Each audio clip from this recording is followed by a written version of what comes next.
كنا لنهتدي لولا أن هدانا الله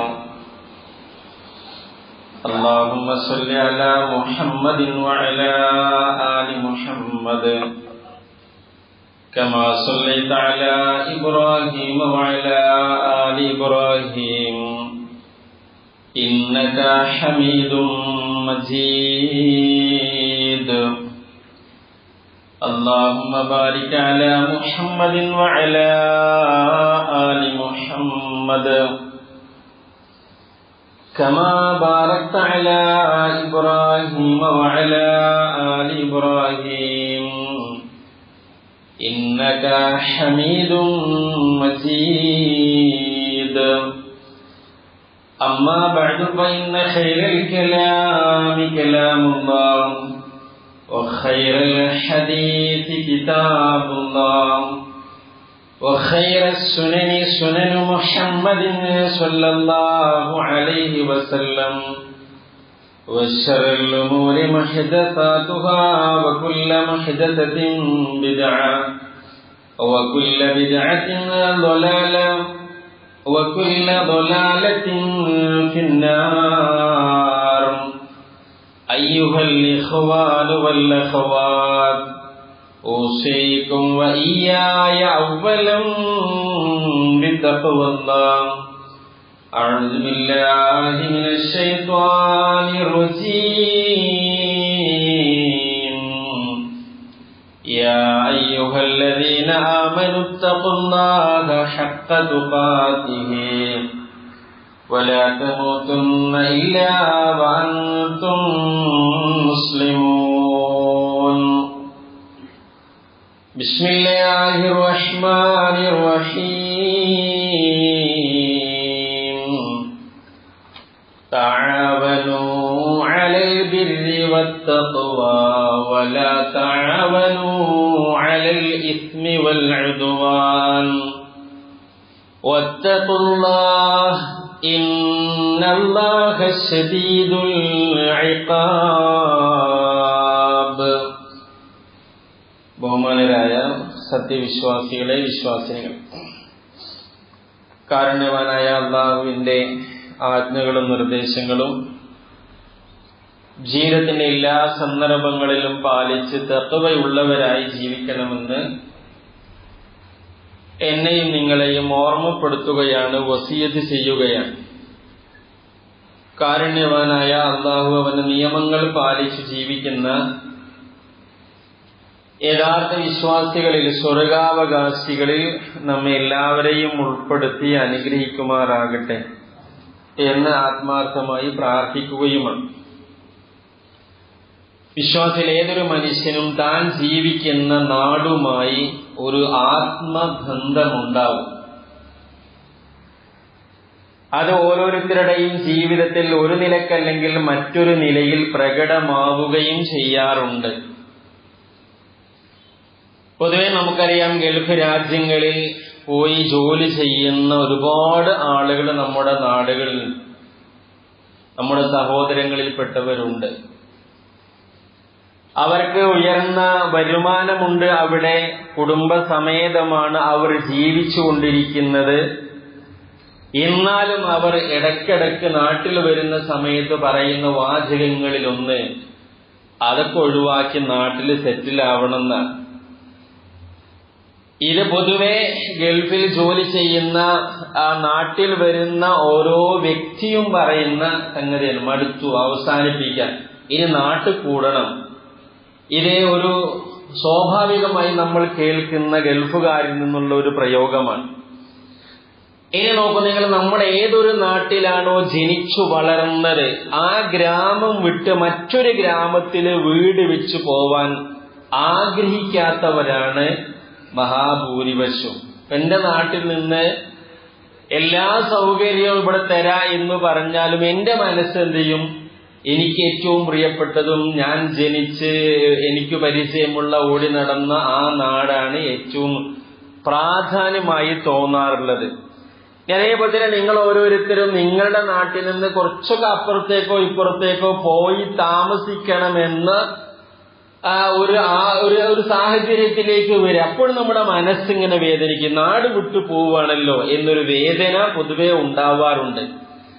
നോക്കൂ നിങ്ങൾ, നമ്മുടെ വീട്ടിലുള്ള പ്രായമായ ആളുകളൊക്കെ അവർ ജീവിച്ച് തുടങ്ങിയ ആ വീട്ടിൽ നിന്ന് മക്കൾക്ക് എത്ര സൗകര്യമുള്ള വീടുകൾ ഉണ്ടായാലും അങ്ങോട്ട് മാറൂല. ഞാൻ ഇവിടുന്ന് തന്നെ മരിച്ചു പോവണം എന്നാണ് ആഗ്രഹിക്കുന്നത്. അവർ ശീലിച്ച, അവർ കിടന്ന, അവർ പരിചയിച്ച ആ സ്ഥലം വിട്ടു പോവാനുള്ള വിഷമവും പ്രയാസവുമാണ് യഥാർത്ഥത്തിൽ അതൊക്കെ എന്ത് ചെയ്യുന്നത് കാണും. നമ്മൾ എത്ര സന്തോഷത്തിന്റെ ടൂറുകൾ നമ്മൾ നടത്തുകയാണെങ്കിലും ആ യാത്ര കുറച്ചിന് മുന്നോട്ട് പോകുമ്പോൾ നമ്മുടെയൊക്കെ മനസ്സെന്താണ്, ഇനി വേഗം നാട്ടിലേക്ക് എത്തണം, എങ്ങനെയെങ്കിലൊക്കെ വേഗം അവിടേക്ക് തന്നെ എത്തണം എന്ന ചിന്തയാണ് യഥാർത്ഥത്തിൽ ഉണ്ടാകുന്നത്. ഗൾഫിൽ നിന്ന് ഇങ്ങനെ വന്ന് എയർപോർട്ടിൽ ഇറങ്ങുമ്പോ തന്റെ വീടിനടിയിലേക്കുള്ള യാത്രയിലെ ഓരോ സെക്കൻഡുകളിലും എന്താണ് സന്തോഷത്തിന്റെ നിമിഷങ്ങൾ ഉണ്ടാവുന്നത്.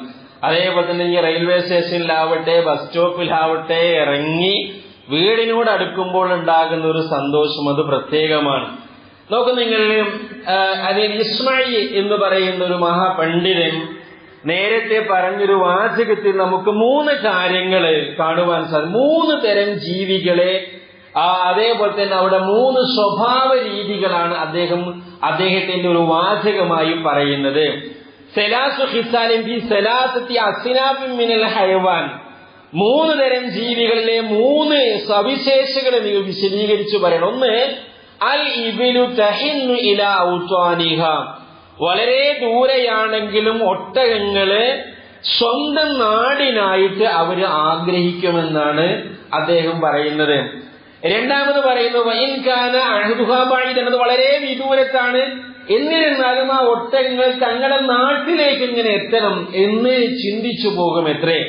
വത്വൈറു ഇലാ വഖിരിഹി വഇൻ കാന മൗദിഉഹു മജ്ദിയൻ, പക്ഷികൾ അവയുടെ കൂട്ടിലേക്ക് ഇഷ്ടമുള്ള ജീവികളാണ്. എവിടെയാണോ കൂട് വെച്ച് താമസിക്കുന്നത് ആ കൂട്ടിലേക്ക് മടങ്ങി വരാൻ പക്ഷികൾ ആഗ്രഹിച്ചുകൊണ്ടേയിരിക്കും. ആ കൂടിരിക്കുന്നത് വരൾച്ചയുള്ള തരിശായ ഒരു സ്ഥലത്താണെങ്കിലും എന്നാണ്.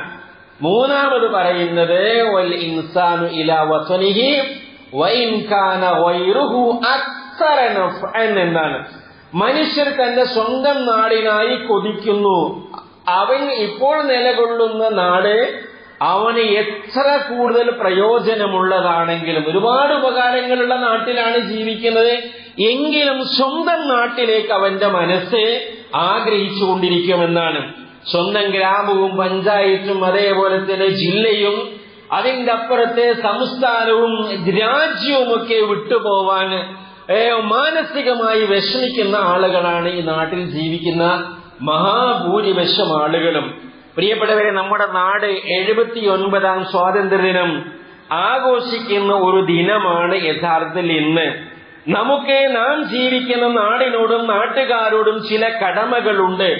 അഥവാ നാടിനെ സംരക്ഷിക്കുവാനും അതിന്റെ പുരോഗതിക്കും വേണ്ടി നാം ഓരോരുത്തരും നമ്മുടേതായ ചില ബാധ്യതകൾ നിർവഹിക്കേണ്ടതുണ്ട്.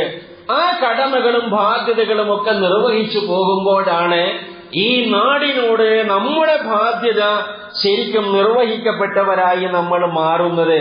അതിലേറ്റവും പ്രധാനമായ ഒരു കാര്യം എന്ന് പറയുന്നത് തിന്മയ്ക്കെതിരെ ഒറ്റക്കെട്ടായി നിലനിൽക്കുക എന്നത് തന്നെയാണ്.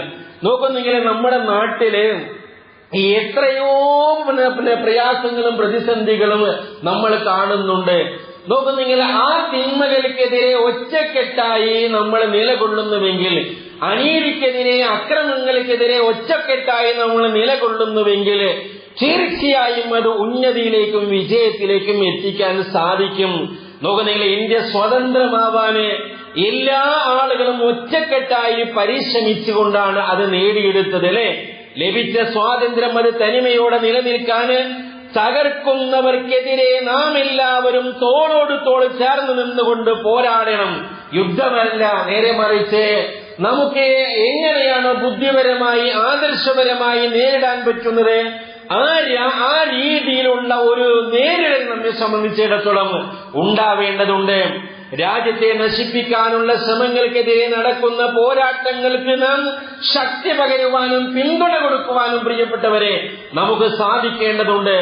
തെരഞ്ഞെടുപ്പ് പോലും അട്ടിമറി നടത്തുന്നു എന്ന വാർത്തകളാണ് ഓരോ ദിവസവും പുറത്തു വന്നുകൊണ്ടിരിക്കുന്നത്.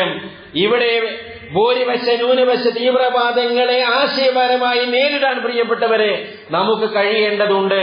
നാട് തിന്മകളിൽ നിന്ന് തിന്മകളിലേക്ക് പോകുമ്പോ ആ തിന്മകളിലേക്ക് പോകുന്നവരെ കൈപിടിച്ചു കൊണ്ടുവരാനും ഇത് നേരിട്ട മാർഗമല്ല, ഇത് ശരിയായ മാർഗമല്ലെന്ന് പറഞ്ഞുകൊടുത്ത് അവരെ ശരിയായ പാതയിലേക്ക് കൊണ്ടുവരാനും അതെല്ലാം നമുക്കുള്ള അവകാശങ്ങളെ ഉപയോഗപ്പെടുത്തിയാണത് ശരിയായ മാർഗത്തിലേക്ക് നമുക്ക് കൊണ്ടുവരാൻ സാധിക്കുന്നതെങ്കിൽ ആ മാർഗം ശരിയായി ഉപയോഗപ്പെടുത്തി നമ്മൾ ഈ നാടിനെ രക്ഷിച്ചെടുക്കേണ്ടതുണ്ട്. വീണ്ടും ഒരു സ്വാതന്ത്ര്യം നഷ്ടപ്പെടുന്ന നാടായി നമ്മുടെ നാട് മാറിക്കൊണ്ടിരിക്കുന്ന ഒരു സാഹചര്യത്തിൽ ഈ സ്വാതന്ത്ര്യം നഷ്ടപ്പെട്ടാൽ പ്രിയപ്പെട്ടവരെ അത് തീരാ നഷ്ടമാണ് എന്ന തിരിച്ചറിവോടുകൂടി തന്നെ തിന്മക്കെതിരെ ഒറ്റക്കെട്ടായി എല്ലാവരും ഒന്നിച്ച്, വിശ്വാസികൾ മാത്രമല്ല നേരെ മറിച്ച് ആരെയൊക്കെയാണോ ചേർത്ത് പിടിക്കാൻ പറ്റുന്നത് ഈ നാടിന്റെ നന്മയ്ക്ക് വേണ്ടിയെങ്കിൽ അവരെയെല്ലാം ചേർത്ത് പിടിച്ചുകൊണ്ട് മുന്നോട്ട് പോവാനുള്ള ഒരു മാനസികാവസ്ഥ ഉണ്ടാവേണ്ടതുണ്ട്. രണ്ടാമത്, നന്മ നിലനിൽക്കാൻ ഒറ്റക്കെട്ടായി നമ്മൾ ശ്രമിക്കണം എന്ന് പറയുന്നതോടൊപ്പം തന്നെ നമ്മൾ മനസ്സിലാക്കേണ്ടത് അതൊരു ശ്രമകരമായ ജോലിയാണ്, അത് നിസ്സാരമല്ല. നാട്ടിൽ നന്മയുണ്ടായാൽ എല്ലാവർക്കും അതിന്റെ ഉപകാരമുണ്ട്. പ്രയാസങ്ങളാണെങ്കിലോ അതൊരു വ്യക്തിക്ക് മാത്രമല്ല പ്രയാസമുണ്ടാക്കുന്നത്, ആ നാട്ടിൽ ജീവിച്ചുകൊണ്ടിരിക്കുന്ന എല്ലാവർക്കും അതുകൊണ്ട് പ്രയാസമുണ്ടാകും. അതുകൊണ്ട് നന്മയിലും പുണ്യത്തിലും തഖ്വയിലുമൊക്കെ നിങ്ങൾ പരസ്പരം സഹകരിക്കണം. ശത്രുതയിലും പാപങ്ങളിലും നിങ്ങൾ ഒരിക്കലും പരസ്പരം സഹായിക്കരുത്. അള്ളാഹുവിനെ സൂക്ഷിക്കണം. അള്ളാഹുവിന്റെ ശിക്ഷ കഠിനമാണ് എന്ന് അള്ളാഹുവിന്റെ ഗ്രന്ഥം 5-ാം അധ്യായം 2-ാമത്തെ ആയത്തിൽ നമ്മെ പഠിപ്പിക്കുന്നുണ്ട്.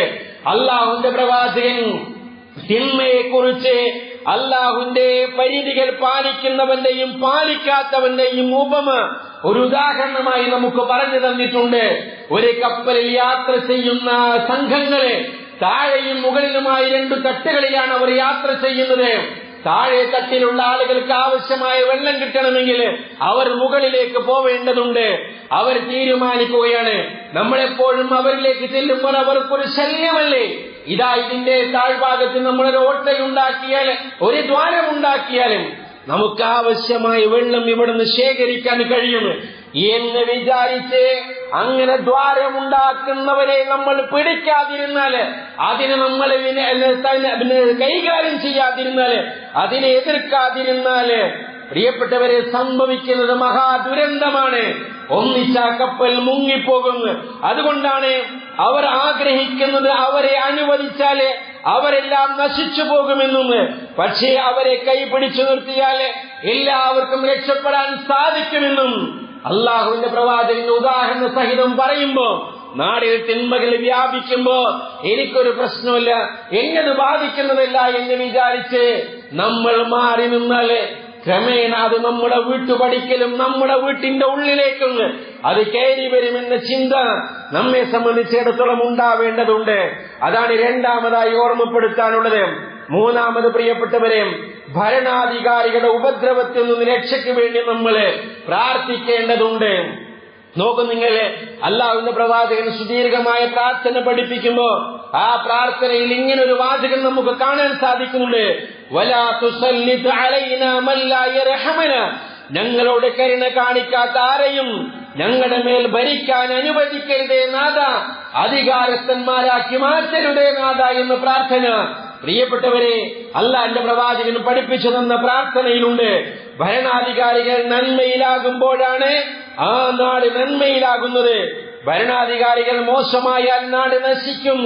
സാധാരണ പറയാറില്ലേ, നാട്ട വളഞ്ഞാൽ നിഴലിന് വളവുണ്ടാകുമെന്ന് പറയുന്നത് പോലെ നാട് ഭരിക്കുന്നവരെ അവർ അക്രമവും അനീതിയും ചെയ്യുന്നുവെങ്കിൽ, അവർ തോന്നിവാസത്തിൽ മുഴുകുന്നവരാണെങ്കിൽ തീർച്ചയായും ആ നാടിനെ നന്മയിൽ മുന്നോട്ട് കൊണ്ടുപോകാൻ അവർക്ക് സാധിക്കുകയില്ല.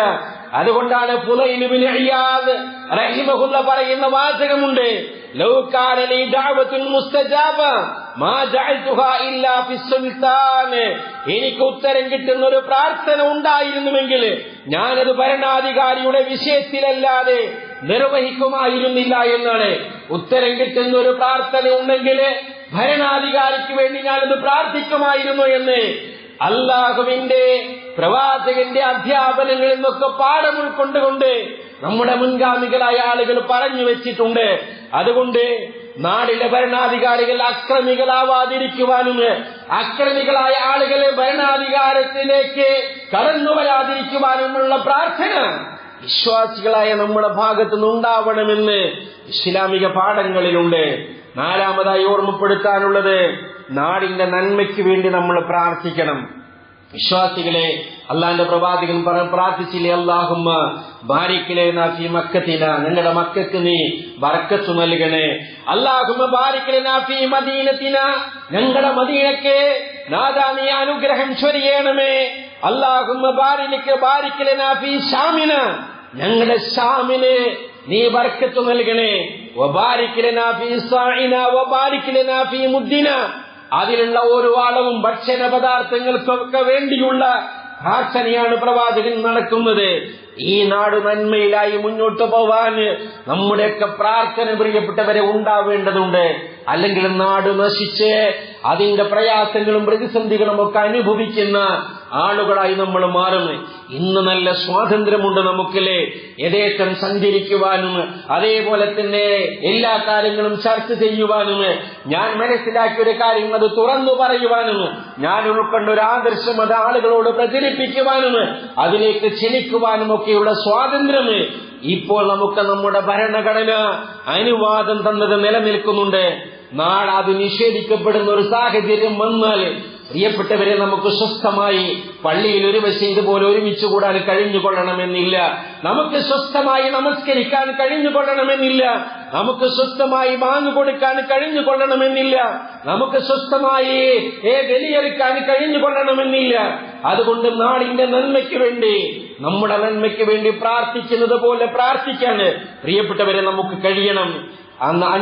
അഞ്ചാമതായി ഓർമ്മപ്പെടുത്താനുള്ളത്, പ്രബോധനാവസരങ്ങളെ നന്നായി ഉപയോഗപ്പെടുത്തണം. ഇസ്ലാമിനെ അറിയാത്തവരാണ് ഇസ്ലാമിനെതിരെ കുതിര കയറുന്നത്. ഇസ്ലാമിനെ മനസ്സിലാക്കാത്തവരാണ് മുസ്ലിങ്ങളെ പ്രയാസപ്പെടുത്തുന്നത്. അതുകൊണ്ട് ഇസ്ലാമിന്റെ ശരിയായ സന്ദേശങ്ങളെ നസീഹത്തോടുകൂടി അറിയിച്ചു കൊടുക്കാനുള്ള ഉത്തരവാദിത്തം എനിക്കും നിങ്ങൾക്കും ഒക്കെയുണ്ട്. നമ്മൾ നമ്മുടെ കച്ചവടവും അതേപോലെ നമ്മുടെ കൃഷിയും നമ്മുടെ ജോലിയും നമ്മുടെ വ്യവഹാരങ്ങളും അതിലൂടെ ഇങ്ങനെ പോയി മരിച്ചു പോവേണ്ടവരില്ല. മുസ്ലിമായി ജനിച്ച നമ്മളെ സംബന്ധിച്ചിടത്തോളം കൂടെയുള്ള ആളുകൾക്ക് നന്മ പറഞ്ഞു കൊടുക്കാനുള്ള ഉത്തരവാദിത്തമുണ്ട് എന്ന് മനസ്സിലാക്കി നാം മുന്നോട്ട് പോവേണ്ടതുണ്ട്. ഇത്തരം കാര്യങ്ങളൊക്കെ ശ്രദ്ധിച്ച് മുന്നോട്ട് പോകുമ്പോഴാണ് സ്വസ്ഥമായ സമാധാനപരമായ സന്തോഷകരമായ ഒരു ജീവിതം ഈ ഭൂമിയിൽ ഈ നാട്ടിൽ നമുക്ക് ലഭിക്കുന്നത്. അല്ലെങ്കിൽ ദുഷ്കരമായ പ്രയാസകരമായ ഏറെ പ്രതിസന്ധി നിറഞ്ഞൊരു ജീവിതമാകും ഇവിടെ നമുക്കുണ്ടാകുന്നത്. നാഥൻ അനുഗ്രഹിക്കുമാറാകട്ടെ.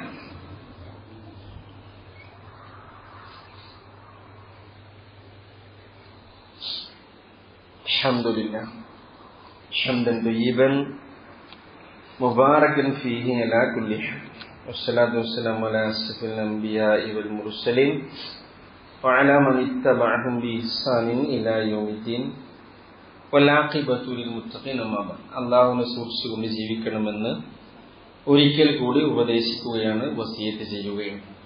വിശ്വാസികളെ, നമ്മുടെ നാട്ടിൽ സ്വസ്ഥതയും സമാധാനവും നിലനിൽക്കാൻ നാം അനുഭവിച്ച, നാം നേടിയെടുത്ത സ്വാതന്ത്ര്യത്തിന്റെ ആ ഒരു നല്ല നാളുകൾ ഇനിയും നമ്മുടെ നാടിൽ നിലനിൽക്കാൻ നാം ശ്രദ്ധിക്കേണ്ട ഏതാനും ചില കാര്യങ്ങളാണ് സൂചിപ്പിച്ചത്. ഒരു കാര്യം കൂടി സൂചിപ്പിച്ച് അവസാനിപ്പിക്കാൻ.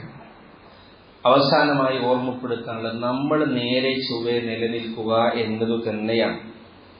നമുക്കറിയാം, നമ്മുടെ നാട്ടിൽ വ്യത്യസ്തമായ മതക്കാരുണ്ട്. ആ മതക്കാർക്കൊക്കെ ഓരോരുത്തർക്കും അവരുടേതായ മതകാര്യങ്ങളും അനുഷ്ഠാന മുറകളുമുണ്ട്. അപ്പൊ അവിടെയൊക്കെ നമ്മൾ ശ്രദ്ധിക്കേണ്ട ഒരു പ്രധാനപ്പെട്ട കാര്യം, നമ്മുടെ കൂടെ ജീവിക്കുന്ന അന്യമതക്കാരെ നമ്മൾ അവർക്ക് കൊടുക്കേണ്ട അർഹതയും പ്രാധാന്യവും നമ്മൾ കൊടുക്കുന്നതോടൊപ്പം തന്നെ നമ്മൾ നമ്മുടെ ഐഡന്റിറ്റി ഒരിക്കലും നഷ്ടപ്പെടാതെ ജീവിക്കുക എന്നുള്ളത് പ്രധാനമാണ്. അല്ലെങ്കിൽ എന്താ ഉണ്ടാവുക, നമുക്ക് നമ്മുടെ വ്യക്തിത്വം നഷ്ടപ്പെട്ട് തിന്മ ചെയ്യുന്നവരുടെ കൂടെയൊക്കെ നമ്മൾ ഇങ്ങനെ കൂടി ആ തിന്മയിൽ നമ്മളും ആളായി ഇസ്ലാമിന്റെ മര്യാദകളൊക്കെ നമ്മളിങ്ങനെ ലംഘിച്ച് മുന്നോട്ട് പോയാൽ നമുക്ക് അള്ളാന്റെ സഹായം കിട്ടൂല. അപ്പൊ അതുകൊണ്ട് എന്താ നമ്മൾ ശ്രദ്ധിക്കേണ്ടത്, നമ്മൾ നിലനിൽക്കുന്ന ദീനിയായ കാര്യത്തിൽ അതിൽ ശക്തമായ ഒരു നിലപാട് നമ്മൾ സ്വീകരിച്ചുകൊണ്ട്, എന്നാൽ നമ്മുടെ കൂടെ ജീവിക്കുന്ന, നമ്മുടെ നാട്ടിൽ ജീവിക്കുന്ന അന്യമതക്കാരോട് ഇസ്ലാം പാലിക്കാൻ പറഞ്ഞ മര്യാദകളൊക്കെ പാലിച്ച് നമ്മൾ മുന്നോട്ട് പോവുക എന്നത് പ്രധാനമാണ്. പലപ്പോഴും നമ്മുടെ നാടുകളിൽ ഉണ്ടാകുന്നൊരു പ്രശ്നം എന്ന് പറഞ്ഞാൽ, ദീനിയായ ഒരു കാര്യത്തിൽ ഒരു ശരിയായ നിലപാട് മറ്റു മതക്കാരുടെ മുമ്പിൽ നമ്മൾ എടുക്കുമ്പോൾ സ്വാഭാവികമായും ഇത് സ്വീകരിക്കേണ്ടവർ തന്നെ വിമർശിക്കുന്ന ഒരു ചുറ്റുപാടിലാണ് ഇപ്പോൾ ഉള്ളത്, അല്ലേ? ഇപ്പൊ ഞാനൊരു ദീനിയായ ഒരു കാര്യത്തിൽ ഇങ്ങനെ മര്യാദയിൽ ഉറച്ചു നിന്ന് മറ്റു മതക്കാർ അതിലേക്ക് എന്താണ് വലിയ പ്രേരണ തന്ന് അതിലേക്കൊന്നും പോവാതെ ഞാൻ മാറി നിന്നാൽ ശരിക്ക് ഈ ഒരു കാഴ്ചപ്പാടിൽ നിൽക്കേണ്ട വിശ്വാസികളുടെ കൂട്ടത്തിൽ ചേർന്ന് നിൽക്കേണ്ടവർ തന്നെ അതിനെ വിമർശിക്കുകയും എതിരായ അഭിപ്രായത്തോടുകൂടി വരികയും ചെയ്യുന്ന ഒരു നിലപാടാണല്ലോ. അതുകൊണ്ട് എന്താ ഉണ്ടാവുന്നത് വെച്ചാൽ, ദീനിന്റെ ഒരു കാര്യത്തിൽ ശരിക്കും നിലനിൽക്കാൻ നമ്മൾ നേരത്തെയൊക്കെ നമ്മൾ സൂചിപ്പിച്ചതുപോലെ ഇപ്പോൾ തീക്കട്ട കയ്യിൽ പിടിച്ചവനെ പോലെയാണ്. അങ്ങനത്തെ ഒരു കാലം വരുമെന്ന് അള്ളാഹുവിന്റെ റസൂൽ സല്ലല്ലാഹു അലൈഹി വസല്ലം പറഞ്ഞിട്ടുണ്ട്. അതുകൊണ്ട് ഓരോ മതത്തിന്റെയും നിയമങ്ങൾ കൂടി നമ്മുടെ ജീവിതത്തിലേക്ക് ചേർത്ത് ഒരു മതലയനമുണ്ടാക്കിയുള്ള ജീവിതമല്ല ശരിക്കു വേണ്ടത്. നമ്മൾ നിലനിൽക്കേണ്ട മതത്തിൽ നമ്മൾ അടിയുറച്ചു നിന്ന് പരസ്പരം ഏതൊക്കെ വിഷയത്തിൽ സഹകരിക്കാൻ പറ്റുമോ ആ സഹകരിക്കാൻ പറ്റുന്ന വിഷയങ്ങളിലെല്ലാം നാടിന്റെ നന്മയ്ക്കും പുരോഗതിക്കും വേണ്ടി സഹകരിച്ചുകൊണ്ട് മുന്നോട്ട് പോവുകയാണ് നാം ഓരോരുത്തരും ചെയ്യേണ്ടത്. അപ്പോഴാണ് നമ്മുടെ നാട് വ്യത്യസ്ത മതക്കാർ ജീവിക്കുന്നുവെങ്കിലും സ്വസ്ഥമായി സമാധാനത്തോടുകൂടി സന്തോഷത്തോടുകൂടിയുള്ള ഒരു ജീവിതം സാധ്യമാകുന്നത്. അതിനുവേണ്ടി ആത്മാർത്ഥമായി പ്രാർത്ഥിക്കുകയും പരിശ്രമിക്കുകയും ചെയ്യുക. സർവശക്തനായ അല്ലാഹു നമ്മുടെ നാട്ടിൽ പ്രയാസങ്ങളും പ്രതിസന്ധികളും ഉണ്ടാക്കുന്ന എല്ലാ പ്രവർത്തനങ്ങളിൽ നിന്നും വിട്ടുനിൽക്കുവാനും നാടിന്റെ പുരോഗതിക്ക് വേണ്ടി എന്തൊക്കെ നിർവഹിക്കാൻ പറ്റുവോ, നന്മയ്ക്ക് വേണ്ടി നിർവഹിക്കാൻ പറ്റുവോ ആ നന്മകളൊക്കെ ജീവിതത്തിലേക്ക് ചേർത്ത് മുന്നോട്ട് പോകുന്ന യഥാർത്ഥ വിശ്വാസികളിൽ നമ്മെ എല്ലാവരെയും ഉൾപ്പെടുത്തി അനുഗ്രഹിക്കുമാറാകട്ടെ. ഭരണീയരെ പ്രയാസപ്പെടുന്ന പ്രതിസന്ധിയിലേക്കാക്കുന്ന ഭരണകർത്താക്കൾ നാടിനു വരാതെ ആളുകൾക്ക് നീതിയും നന്മയും ഒക്കെ ശരിയായ വിധം അർഹിക്കുന്ന വിധം നൽകുന്ന ഭരണാധികാരികളെ നമ്മുടെയൊക്കെ ഭരണാധികാരികളായി അള്ളാഹു നിലനിർത്തുമാറാകട്ടെ. നമ്മിൽ നിന്ന് വന്നുപോയ ചെറുതും വലുതുമായ എല്ലാ ദോഷങ്ങളും അള്ളാഹു കുറിച്ചു തരുമാറാകട്ടെ. നമ്മിൽ നിന്ന് മരിച്ചുപോയ ധാരാളം ആളുകളുണ്ട്. നമ്മുടെയൊക്കെ ബന്ധങ്ങളിൽ ഒരുപാട് ആളുകൾ വീടുകളിൽ നിന്ന്, അയൽപക്കങ്ങളിൽ നിന്ന്, നാടുകളിൽ നിന്ന്, ആദർശ ബന്ധുക്കളിൽ നിന്ന്, സുഹൃത്തുക്കളിൽ നിന്നൊക്കെ വേർപിരിഞ്ഞു പോയവർ എല്ലാവർക്കും അല്ലാഹു മഗ്ഫിറത്തും റഹ്മത്തും നൽകി അനുഗ്രഹിക്കുമാറാകട്ടെ.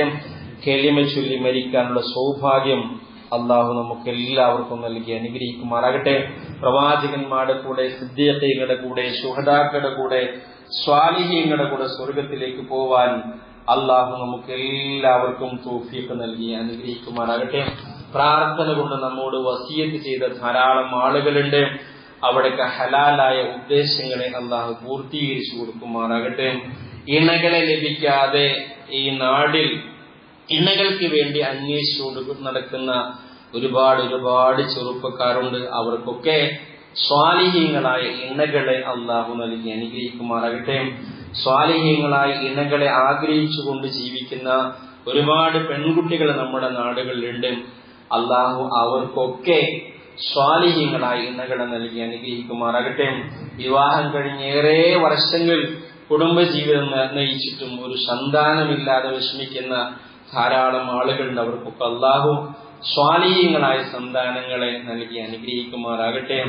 സന്താനങ്ങളുണ്ട്, എന്നാൽ സന്താനങ്ങളെ കൊണ്ട് വിഷമിക്കുന്ന പ്രയാസപ്പെടുന്ന എത്രയോ രക്ഷിതാക്കൾ നമ്മുടെ നാടുകളുണ്ട്. അങ്ങനെ വഴിവിട്ട ജീവിതത്തിലൂടെ രക്ഷിതാക്കൾക്ക് പ്രയാസമുണ്ടാക്കുന്ന മക്കൾക്കൊക്കെ സൽബുദ്ധിയും വിവേകവും സന്മനസ്സും നൽകി മാതാപിതാക്കൾ ഇഷ്ടപ്പെടുന്ന മക്കളായി മാറുവാനും അതുവഴി കുടുംബസമേതം സ്വർഗത്തിലേക്ക് പോവാനും അല്ലാഹു തൗഫീഖ് നൽകി അനുഗ്രഹിക്കുമാറാകട്ടെ. റബ്ബനാ തഖബ്ബൽ മിന്നാ ഇന്നക അൻതസ് സമീഉൽ അലീം വതുബ് അലൈനാ ഇന്നക അൻതത് തവ്വാബുർ റഹീം. റബ്ബനാ ആതിനാ ഫിദ്ദുനിയ ഹസന വഫിൽ ആഖിറതി ഹസനതൻ വഖിനാ അദാബന്നാർ. ആമീൻ ആമീൻ ബിറഹ്മതിക യാ അർഹമർ റഹീമീൻ.